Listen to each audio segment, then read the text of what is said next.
Ici, dans la vallée de la Hasse, ces 4 hectares de terrain ont subi un véritable lifting écologique. Un site privé que le syndicat mixte d'aménagement et de gestion des eaux de la Haye a restauré en y mettant les moyens. Ici, on a eu des engins qui sont venus, une entreprise qui est venue retirer 3000 tonnes de béton et 20 tonnes d'amiante et aussi de la ferraille.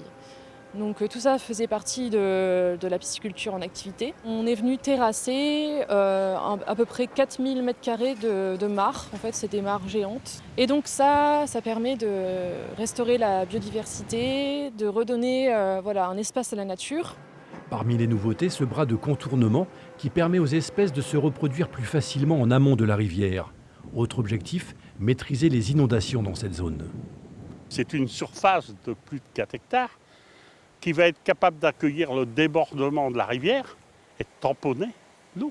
Lorsqu'on ajoute tous ces petits travaux, les uns à côté des autres, bout à bout, c'est ce qui va encore améliorer les protections qu'on avait réalisées avec nos 10 champs d'inondation contrôlés, nos 15 bassins de proximité.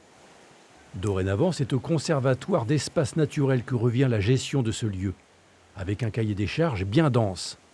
Nous, en tant que gestionnaire, on s'est engagé à mettre en place tout un ensemble de travaux, que ce soit des travaux de gestion pure, des travaux aussi de connaissance, donc c'est-à-dire de faire des inventaires sur la faune, la flore qu'on va retrouver sur le site, aussi tout le volet valorisation, donc de proposer aussi au grand public et aux scolaires de découvrir le site, puisque c'est un formidable aussi outil de valorisation, on va dire un peu une vitrine justement de ce qui se fait en termes de restauration et de gestion de zones humides au niveau de la vallée de la Haye.